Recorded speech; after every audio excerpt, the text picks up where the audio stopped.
Got it.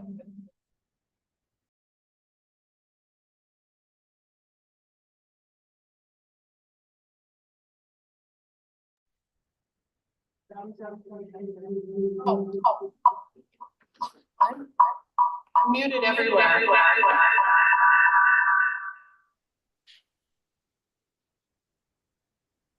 Now good.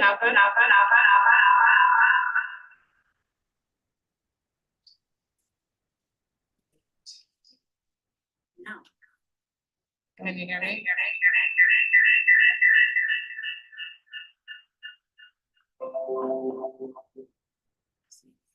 So we have a. Can you check yours and see if it's muted? I did print everything I shared. Oh, Zach. Getting closer. What would be on? I haven't even opened it. Everything I'm sharing is printed. Okay. If it helps. Is it this? Yeah. Can you check? I can check. You have to exit though.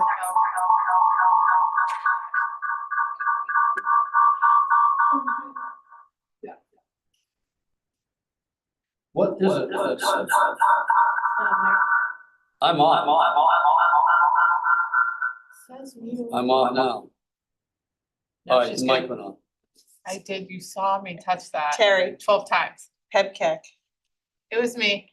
I had touched I it. even looked at it. I touched it, but I must have hit it again. No, but it That looked like touch it was screen. on there. And It's a it's, flash one, so Jeff, you should be able to open your machine. Yeah, it if should be okay. you want to, you can. And everything I'm gonna show, I printed in front Awesome. of each of you, so you That's didn't it, have to that's- look on the Then screen. we're good. Thank you so much. I've learned. I'm starting to learn. No, you're good. Okay, you start us We off. ready? All right. Terry, when you give me the, we're good? Okay. Good afternoon. Thank you for joining us for our March 12th curriculum meeting. It is 3:35. Now we'll call our meeting to order, and we're live streaming on MSAD11.org for now or future folks that would like to watch. I'll ask folks to introduce. Diane Potter. Alyssa Tracy. Jeff Hanley.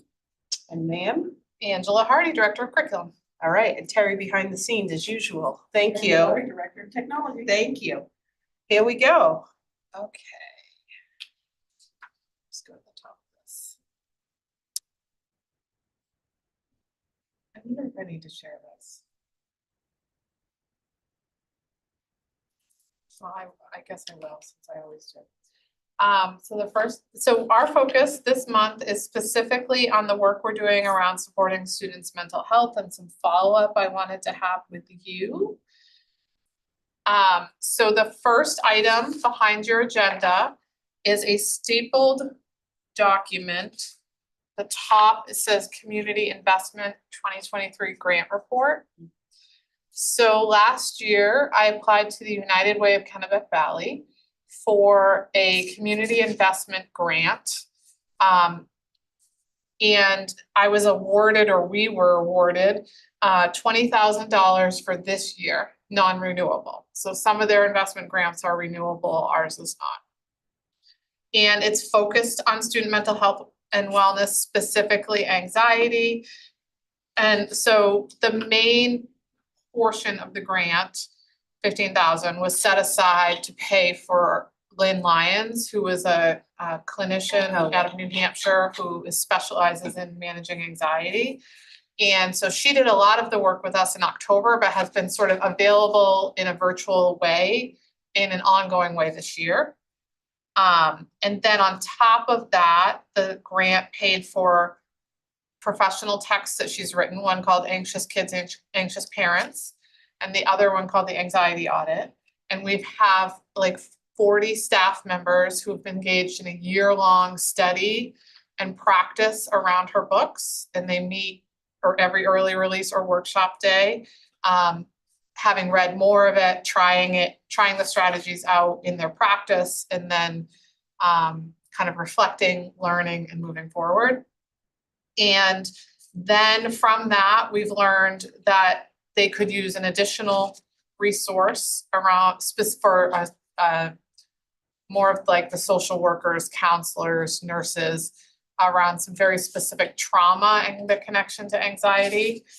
And so that's on order, and we still have at the end, so I'll scroll all the way down, and then I'll work my way back. The very end, we still have $3,453.20 remaining until the end of this month, at which point I either have to return it or finish it. So on Thursday, we are having our very last learning theme session. So those happen routinely throughout the year. May is usually reserved for all of our transitions, like preparing to transition students from one grade level to the other. The staff do the behind the scenes work in May. So March early release is reserved for the learning theme. It's extended due to the board approved extended early release day.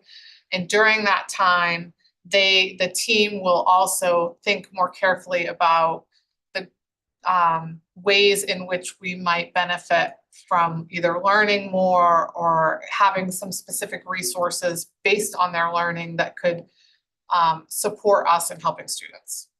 And if there's something that's timely and it qualifies, I will use these funds to pay for that and plan for its implementation. Nice. So that's sort of where we are money-wise. And then in terms of content, that's what's in front of you. And this is a draft performance report, basically. It's not done, the month is not done.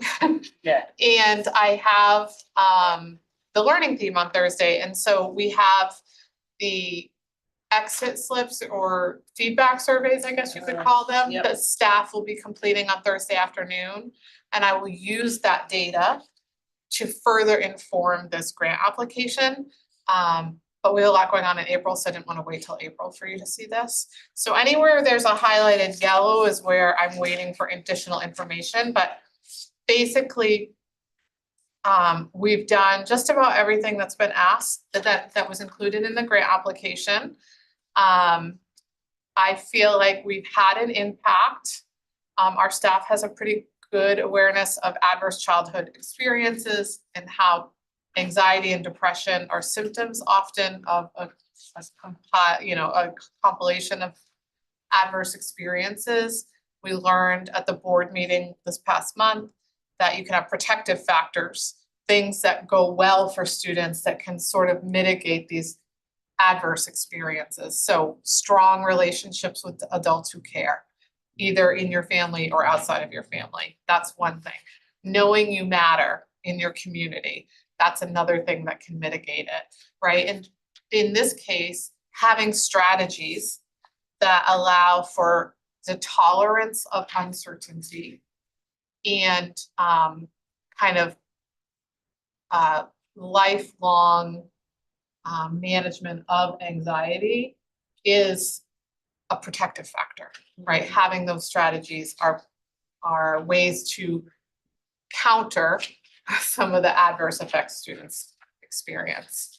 And so we've learned that we have a pretty solid understanding of what adverse childhood experiences are, how to identify them.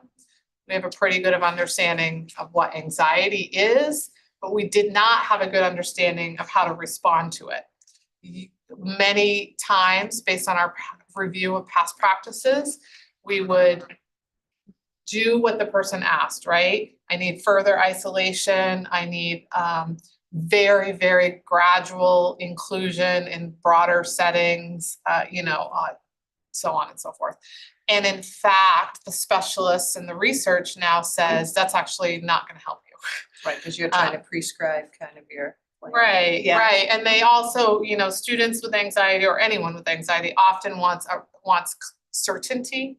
The ambiguity is challenging, but our life is about not always knowing outcomes or the next thing. Right. And so if we only equip our students with certainties always, then we're only, as she says, feeding the worry monster. Right, right. And so the idea is not to completely rip a Band-Aid off, but to build strategies for them to learn how to not know and still feel confident and comfortable moving forward. And so there's very specific ones outlined in the text that people have been practicing. So what I'm hoping to get for data is their level of competence and confidence in moving those strategies forward across the year. So was it impactful that way? And so that will provide us some data.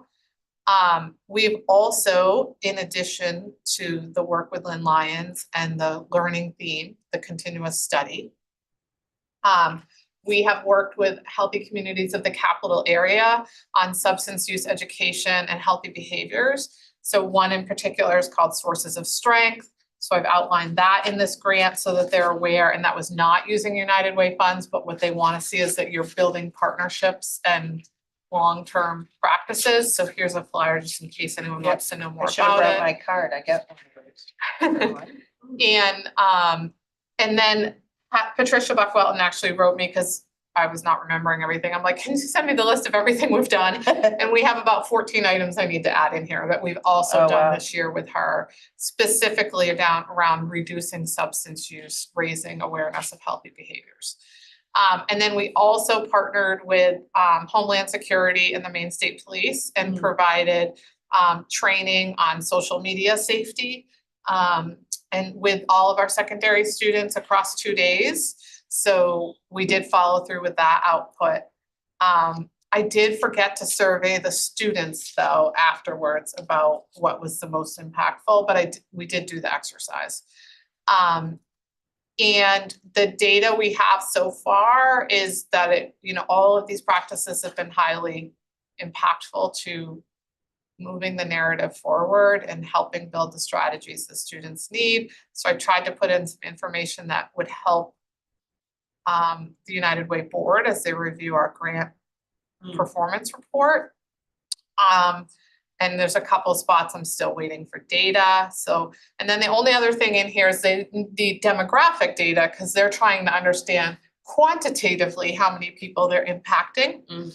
So I did count all the students that were indirectly impacting, all the staff and the community or family members that attended our community event, not including staff, because that would be duplicative. I said I would not be reporting on household income.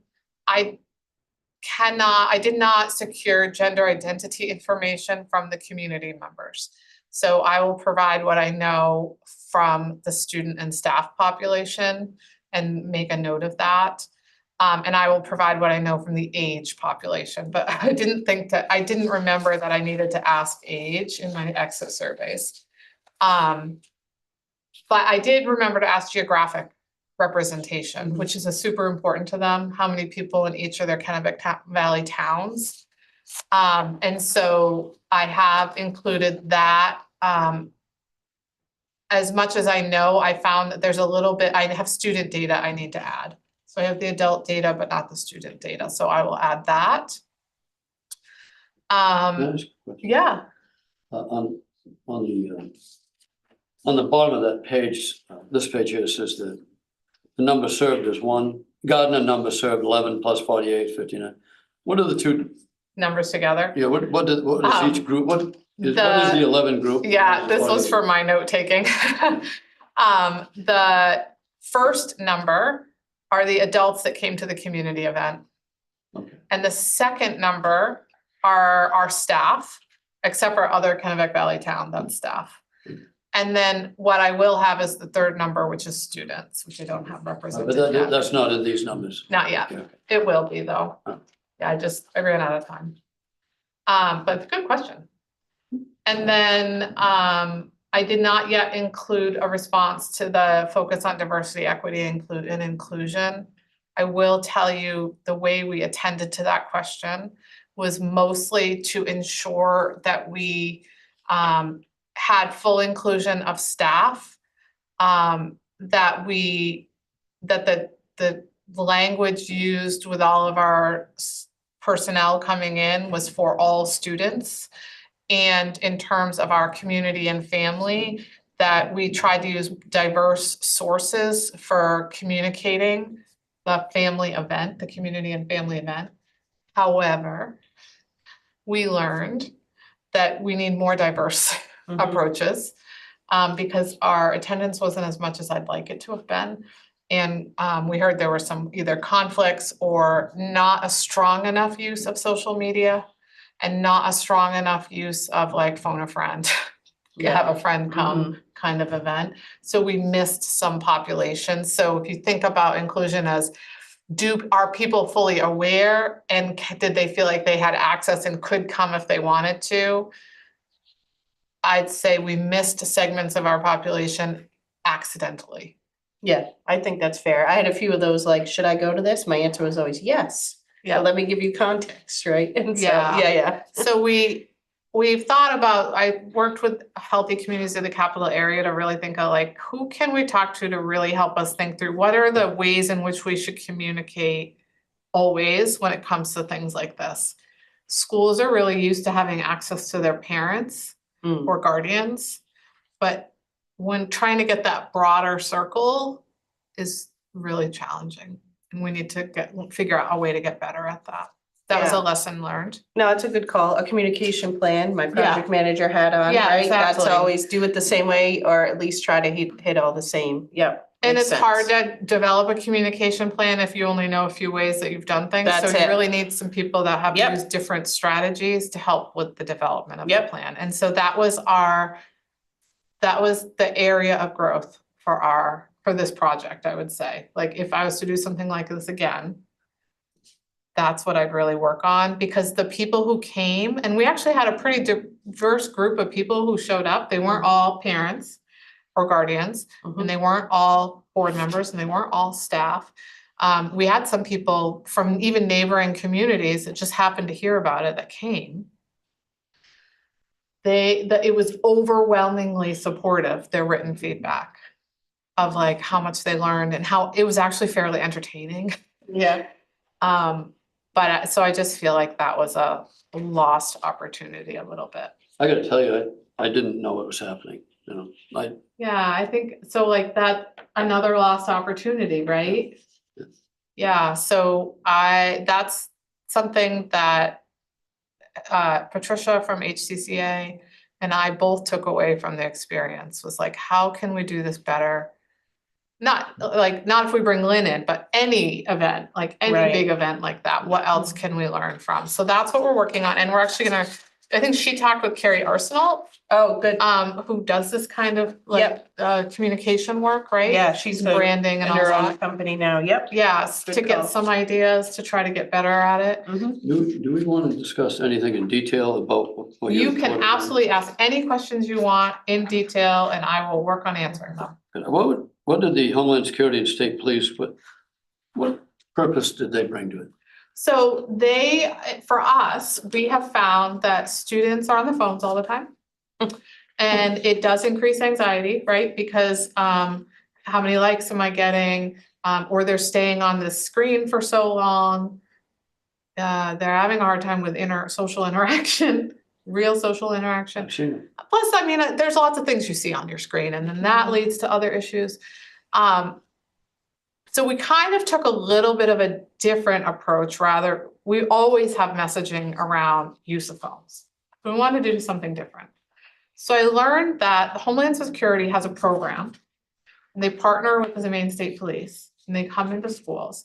And the program really is about how when you're on social media, there are strangers who groom students to, become friends with them and then access personal information about their life and then manipulate or bribe them, right? Yeah. And so they really trained the students to be looking for those red flags and to recognize what those are and how to get yourself out of it.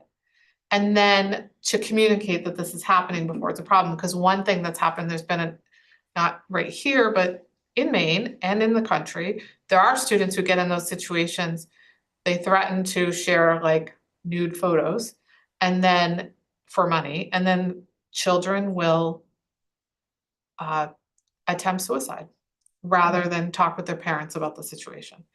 And so we hope our students are never getting to that level And he did lots of things. It was like a stepped conversation, you know, like these things happen, then these things, and that of course is the most serious. Right. But he also didn't want to avoid it.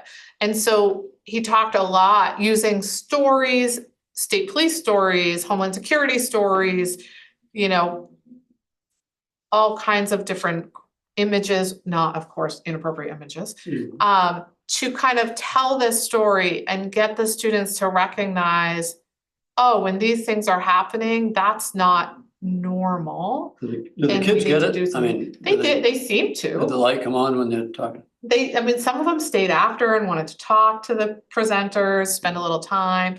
The state police, their role really is like, what happens if an event happens? What happens if, not the student part, but what happens if they actually do report this? What can they do?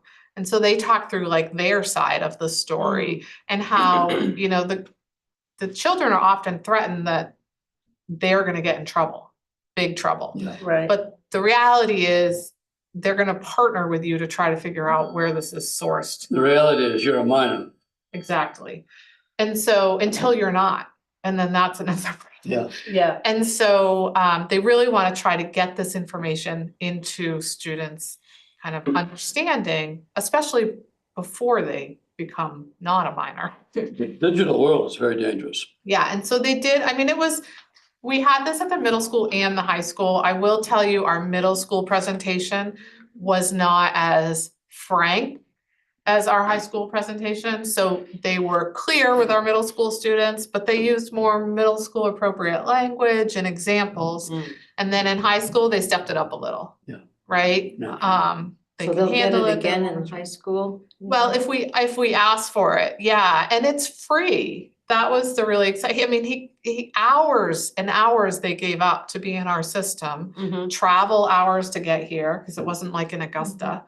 And spend time with us. We gave feedback on some things that could improve the presentation, because they're always looking at that. And then they also provided us some additional resources around digital citizenship, which is sort of like how you navigate your own footprint and the. That's a good one. And we're looking at how to integrate that into some of our library classes where we are already doing digital citizenship work. So like, can we extend it in certain, like, fifth grade's a big grade to start really talking about this a little bit more, and they do, but he gave us some resources where we could add a little bit on. I saw a frightening demonstration where they took a picture that a parent had put on Facebook. This is my little girl, and she's so cute. She's 7 years old, you know. And her voice, 5 seconds of voice. Oh, yeah. They digitally grew her to 19 years old. And her voice. And they said this can be used later. And that's all they need, these people that are on the internet. People do not understand how dangerous this world is. And they said, this can be used later for bribing, saying, we have your daughter, here she is. Yeah, And here's her, you know, we need $100,000. yeah. And that's, you wouldn't be able to know the difference. you wouldn't, and people already are getting phone calls and Yeah. scams, right? About their grandchild is in jail, they're Right. this and I they're know. that.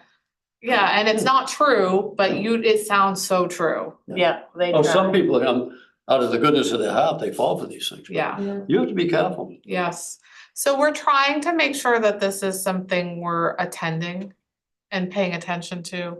And so because this grant was really about managing wellness and anxiety can take lots of shapes and forms and can be triggered or rooted in lots of issues. And one of them is sometimes your use of the digital world, right? So we needed to demonstrate partnerships. Because once you establish a partnership, then oftentimes United Way believes oftentimes you will then renew that partnership, right? So for them, it was like putting a bet on us that if we started this work, we may actually continue the work. And so it's kind of like our in-kind approach to their dollars supporting the other part of our anxiety grant. And I have gotten some notes from the lead from Homeland Security who does this work. So I think he's gonna make a few adjustments and we may try again. We have to talk about the timing of it with the principals, but.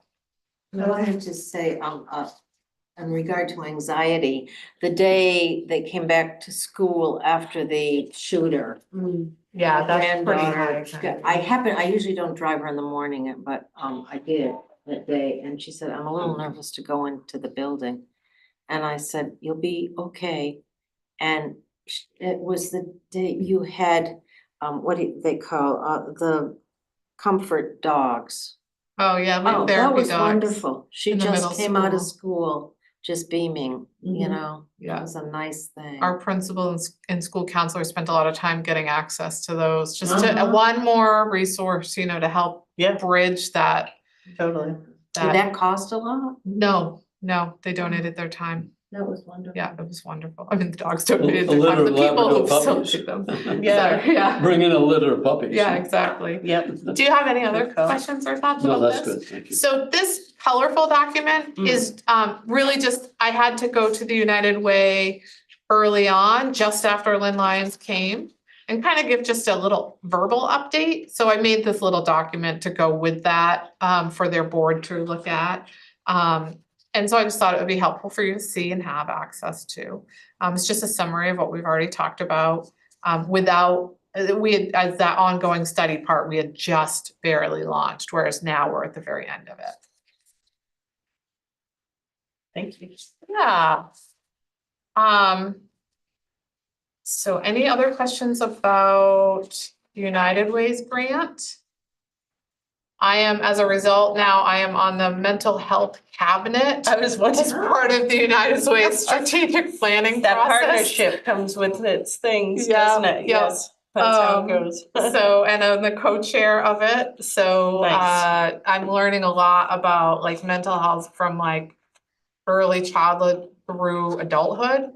That's, and the partners that support that in our Kennebec Valley region. So that's kind of interesting, which would give us some access to information and resources that I might not have known otherwise. Mm, So that's kind of nice. cool.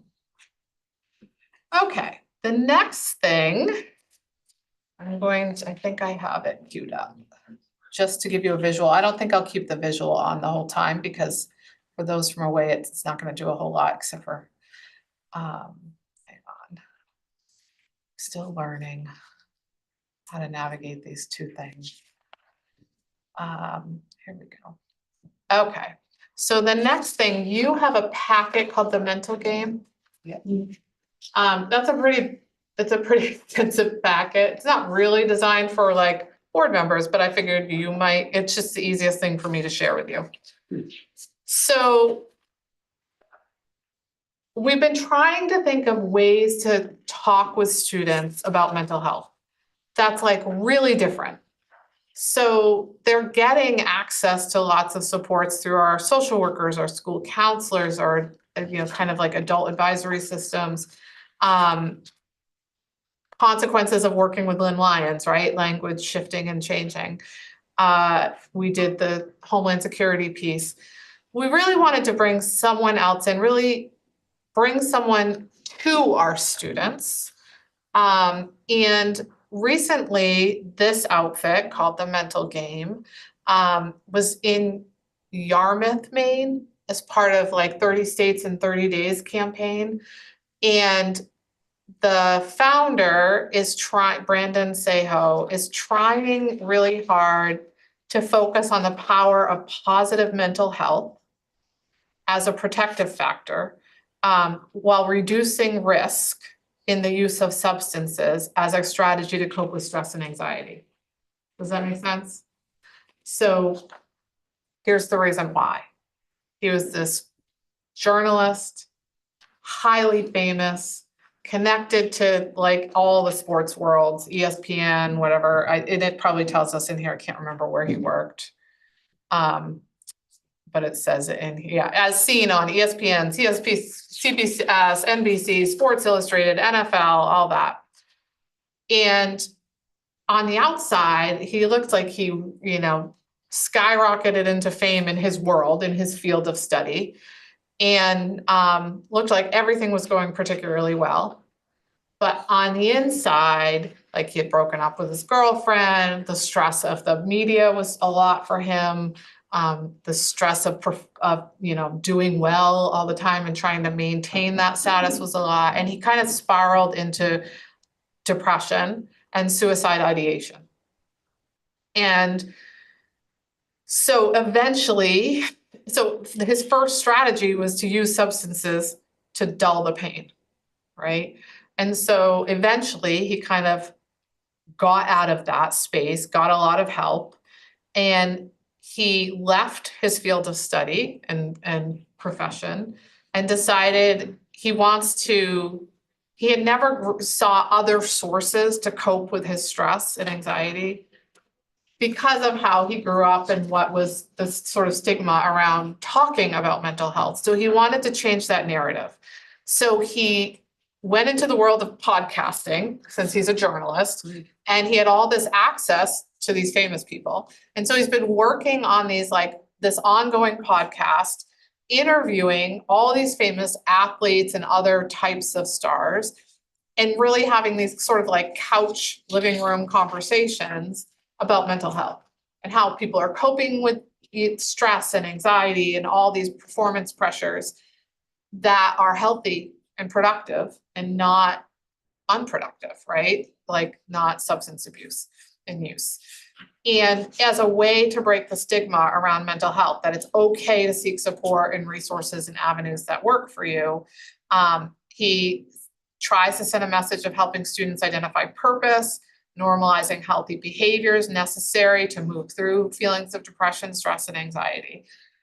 And to us, that felt like a really healthy message, especially looking at our mental health, Maine Integrated Youth Health Survey data, where our students are over time continuing to increase their use of alcohol, marijuana, other vaping, other sources.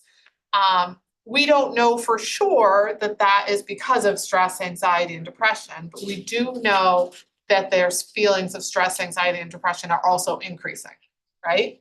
So we don't know if it's because they're using substance abuse that it's increasing, or they're using it because of that, or, right? We don't know which came first. Yeah.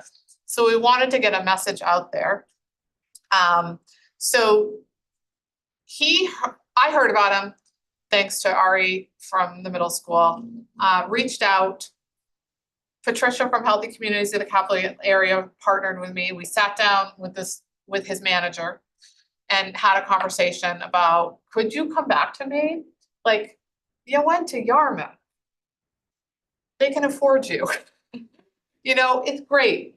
But like our students in Gardner, sports is a big thing for us. Yeah. But so is like drama, and so is civic engagement. And so, we have a lot of student leaders, and we have data that says our students are struggling with this. Can you come back to Maine and can we afford you? Which was the big thing.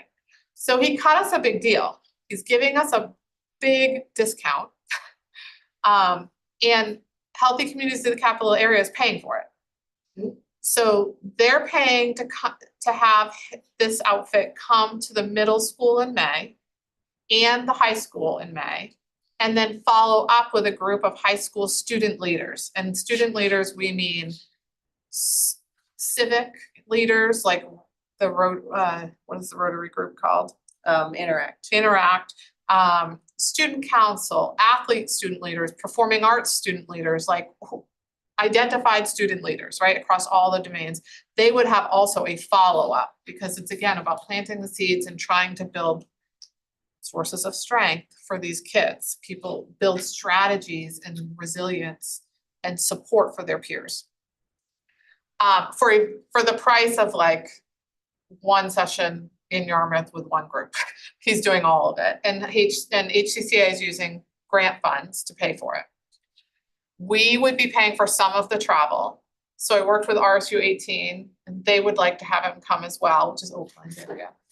And so they're gonna split in the Oakland school district, China, Belgrade, Sydney, Rome, Oakland. So it looks like we're gonna split the cost of travel, which I can afford already in the local budget. And so it would be pretty minimal because the other big cost is being taken care of.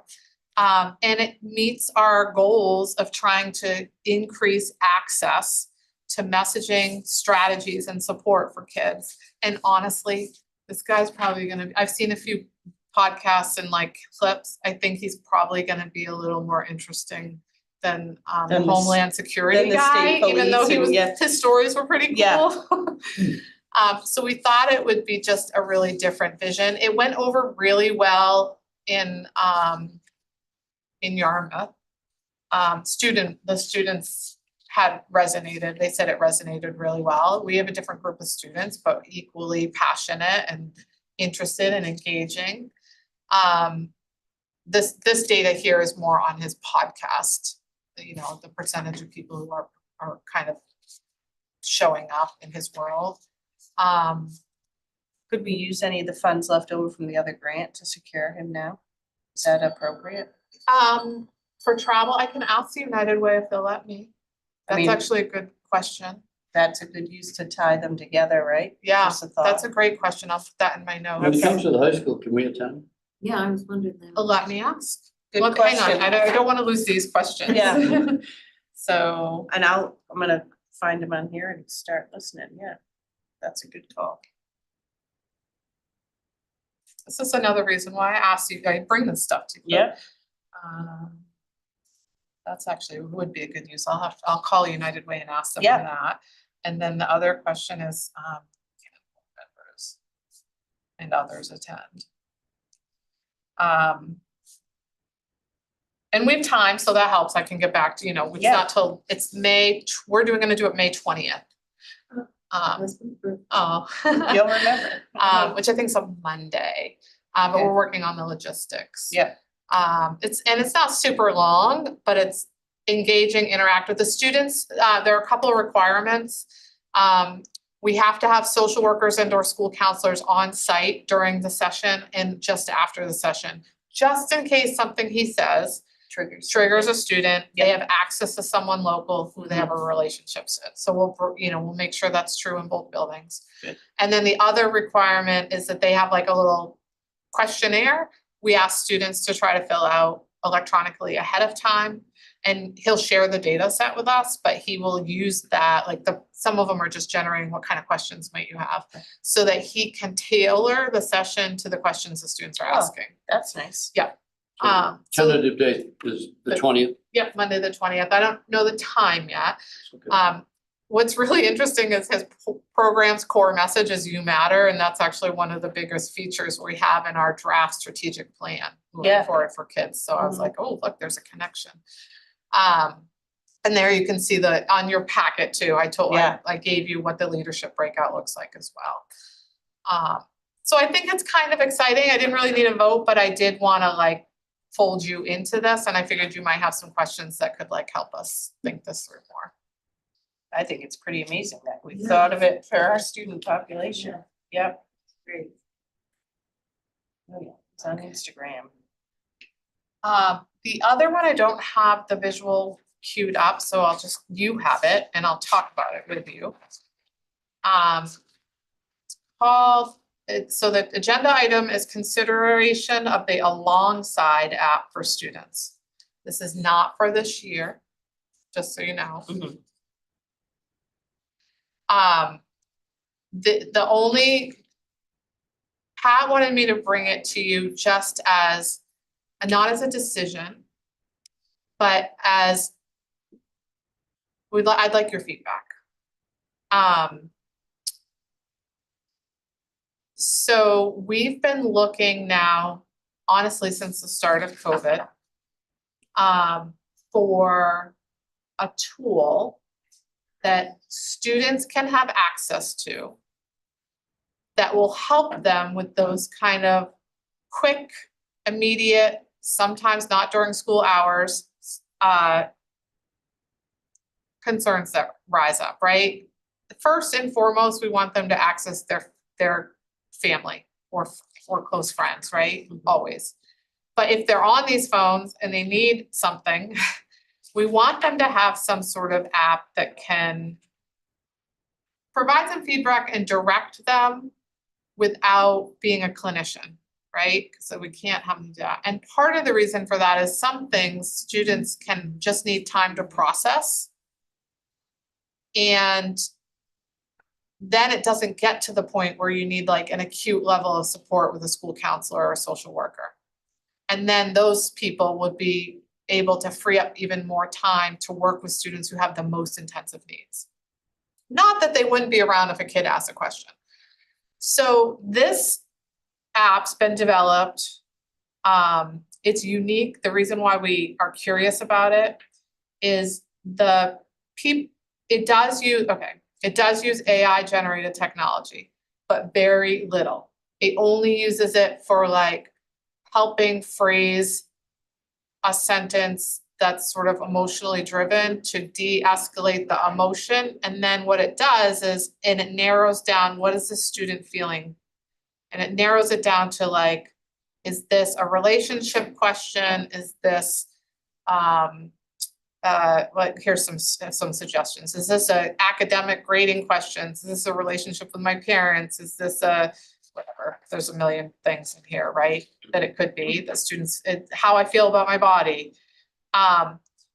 And they have a staff of licensed clinicians that have developed these modules that respond based on what the narrowed case is in a series of prompts that actually are sort of like a guided conversation you would have with a social worker, without it being like official counseling, that helps students just pause and reflect on where they're at and think through some strategies for how they can work through the situation. So it's not counseling them, but providing like prompts for them to think. Have you tried X or have you thought about Y? And so they can sort of think that through, and it comes through as this llama character. The llama is like the chatbot. It's available 24/7. It's a confidential place. However, if certain Yeah, that's what I'm just reading. indicators are shown, Mhm. like it looks like there's some sort of suicide ideation or, you know, something severe, an attack on someone else, someone that's gonna hurt you or hurt someone else, it automatically triggers the system to send messaging to whomever we've identified as the crisis line, right? Like, we need to get a hold of this person, you know, someone needs to make a human connection fast. It can be available in multiple languages. They are all evidence-based strategies. And there's pieces in the app that allow students to do like, have you thought about mindful breathing? And it just guides them. They can self-select certain things, like they can self-select a module on how to deal with a conflict instead of going through the chat. Or they can go in and say like, I'm all hyped up, I need to calm down before I do the next thing. And they know breathing helps them, but they need something to guide them, so it will help them. There's things like a mood meter, if they want to track their moods. Sometimes when you're working with a social worker, you might be requested to do that, and so they could do it here. It's private to the degree that there's a problem, and then that's when it says, there's a tagline that says, if something comes up that indicates you may hurt yourself or others, you know, we will be notifying X, Y, or Z. Does this have to be activated by the school district to become useful? Yeah, Active? so there is a cost to this, in order to run this, because it's not just open source, and we wouldn't want an open source, Yeah. which means it's free and open to anyone, because there's too many opportunities for like hacking into that or not being well developed. So if we were to do this, we would think about doing this only in grades 6 through 12. We don't think it's a great tool to encourage at the elementary levels. I mean, I personally don't want to encourage more use of phones at the elementary levels. Right. The cost for this is about $10,000, which probably sounds like a lot, but in my world, that's Average. average. Is it 10,000 per year? Yep, That's the It's on building the and all low the- end of a lot of our licensing costs. And that's to have all Well, those that's your world. safeguards and pay for all those experts, really. That's what you're what's- buying. Yes, that is what you're buying. Yeah. A child can't use it and be anonymous.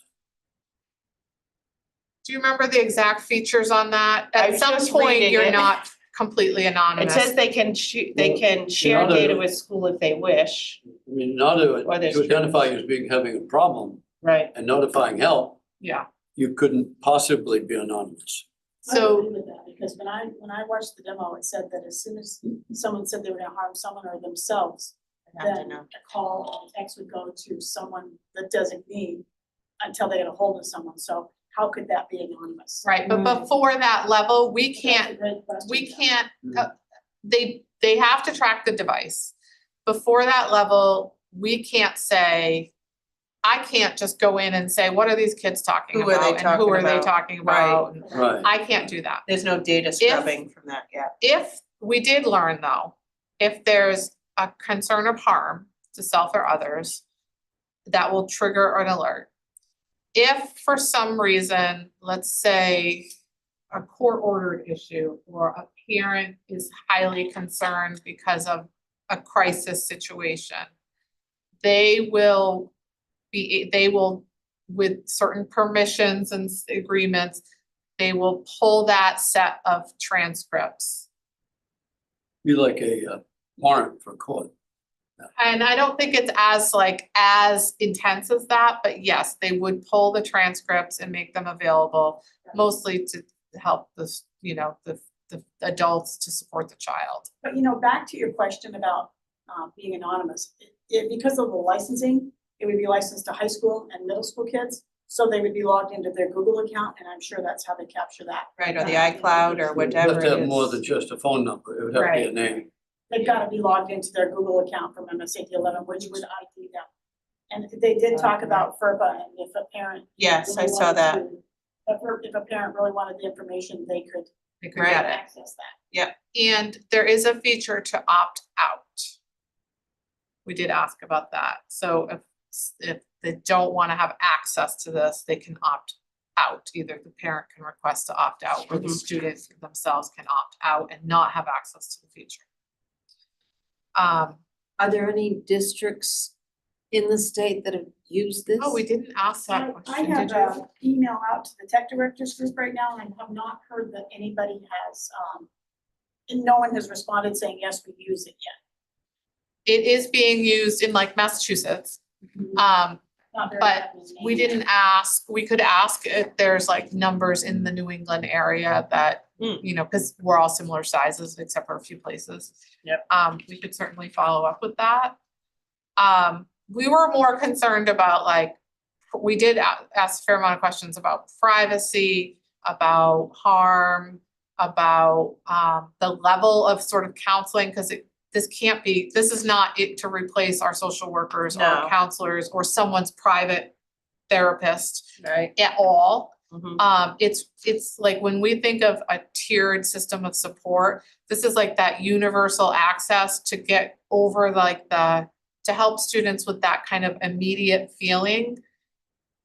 Gather some strategies to try to apply, and then if this is persistent, then we need to get you to a human who can help you with that persistent piece. But I Right. mean, we're teenagers, Yeah, we are still developing, and so a lot of things escalate to that feeling of like intensity really quickly. yeah. Does anyone monitor this? Like a child, you might have 60 kids sign on to it.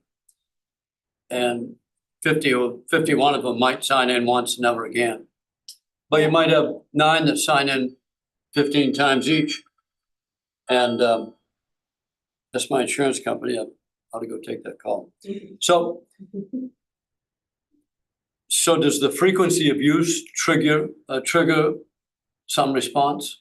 What we can do is get a report on the frequency of use to determine if we want to keep using the license. That's what I was just gonna ask. So like if we're not getting much use after the first, as we come upon the end of the first year and we're in the budget cycle, Terry does too, we work with our licensed providers and find out, you know, a lot of them times we just have that immediate access all the time, but I'd have to ask them this.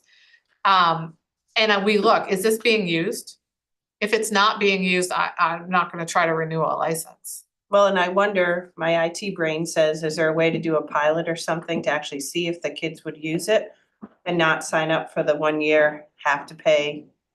You know, is that Yeah, a something? lot of them, what they're doing is they'll give you access early if you sign on for the Yeah, year. yeah, which, But there's not a lot of, there's very few that are offering like a 3-month pilot, especially at this time in the year because the way the budget cycles are. that makes sense. I only think of things like in the public space when we were doing stuff with first responder data on a cellular network and all these apps came out that you could use and they own your data. You don't own your data. So then let's say we do use it a lot, we get access to the data, but technically they own the data. So I worry about that too. We set ourselves up to do it for a few years and then not, and then they own the data, they can use it to, you know. That Do just you makes me remember nervous. what they were talking about, data agreements and privacy on that? We're still in the very Yeah, beginning, but no, we didn't that's wanna go good. too far and Pat really Yeah. wanted to get like, would you even the idea is, would you be willing to support this concept? I don't know, I'm kind of, as a technical person, I'm indifferent. I don't know if like my kids would use it, to be honest with you, is how I feel. I don't know. It's funny because I talked to some of the tech guys today, Yeah. and they said, you know, that because we might not be the AI people, Right, you know, the kids might be. maybe, right, Yeah, and we really grilled them on the AI part. I felt like we talked a lot about that. mm-hmm, And he was able to provide us like, I can't remember, I wish I wrote it down. Like if a student makes a statement, it's like, oh, I understand how you're feeling. Or like an affirmation statement, but not anything, there was no commitment to it. And then once feeling came into it, then the module came in with like the clinician's like dialogue that goes through. And there's a lot of like student choice, like, do you feel like this would be useful? Nah, or yeah. And they Oh. say, yeah. And so then it provides them like a instructional process for them to work through that just feels like a dialogue. But if they say nah, then it offers them, it's kind of like, imagine like. Yeah, like a pre-flow- decision it just- tree. That's, Yeah. it's like a decision tree behind the scenes. Yeah. Based on how the student responds, which strategy it will offer for some, to have them think through. Well, I mean, I'll play devil's advocate, Terry loves when I do this, but you can do it on Snapchat right now. There's an AI on Snapchat, you can have a conversation, it's not mental health. But you can go and be like, hi, my day's awful, and it like talks to you. I did it once, cause I was like, that's not real, but it's real, it's out there. I mean, so I guess it would be in the marketing and the messaging, like, hey, this is actually a safe app that will lead you. And it just feels like it's a lot of money for the I unknown. asked about that, Yeah, and they said that the difference was, which did make sense to me, was that the responses were developed by psychologists and those. gotcha. From the Whereas community Snapchat that. is just AI Who the heck, generated. yeah, it's like Chat GPT, really, yeah. Yeah. Which, yeah, And I'm not sure I would want to direct students towards Snapchat as an I- administrator, exactly, no, I agree. So right? I'm just thinking like as kids, what are they seeing? They're gonna be like, oh, I'm gonna download this app and then, you know, how many are actually gonna use it? I don't know, that's why. Right, there is a lesson that has to start in the school for Mhm. every kid. Yeah, It's 20 to 30 minutes. It kind of orients them to what this is. There's a little activity you do, and then they actually use their school computer first. oh, okay, And they log in using their school computer and kind of navigate through some of the options, the chatbot option, the module option, that kind of the fun the mood meter, you oh, know, I things see. like that, so Mhm. that they can see how this could be helpful. So you have, in order to launch it, you have to set that up. Oh, did Jeff go outside? I don't know, I'm gonna go check. If it's my kid, tell her to use the buzzer next time. She was walking here. So that's, and then if they wanna access through their phone, Okay. it's logging in through their MSAD11 account and. Gotcha. So that is one of the features that's required, rather than just like, hey, you can put this on if you want.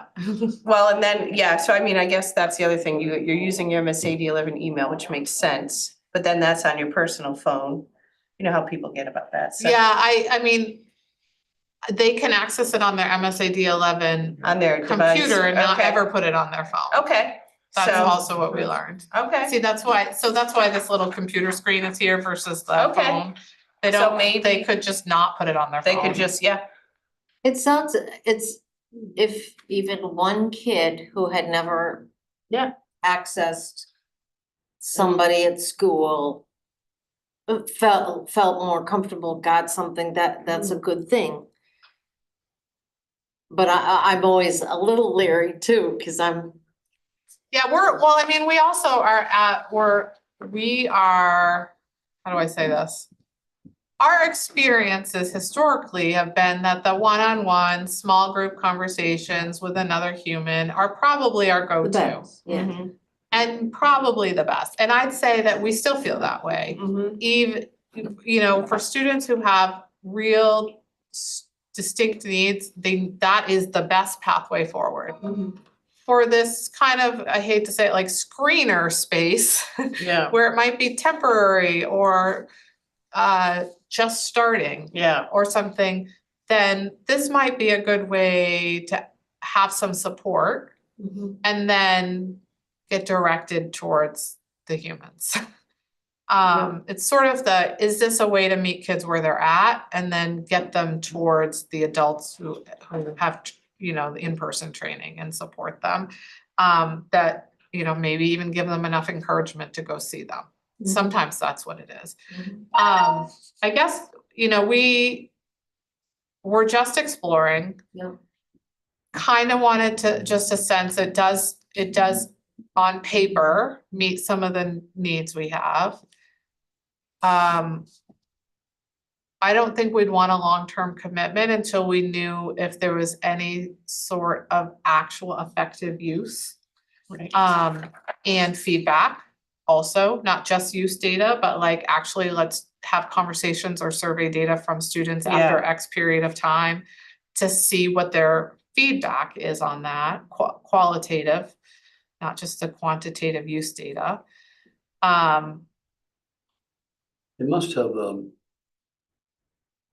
other districts that can recommend to us to, Yeah, that's one Yes. of my questions is can we reach out to them and get partnered with some other districts that have used this and talk to find them out how about they it? liked it, and maybe they didn't like it, or maybe they loved it. Right, and if we can have that conversation without the vendor, then it's Yeah. more authentic and Yeah. open conversation. Yeah.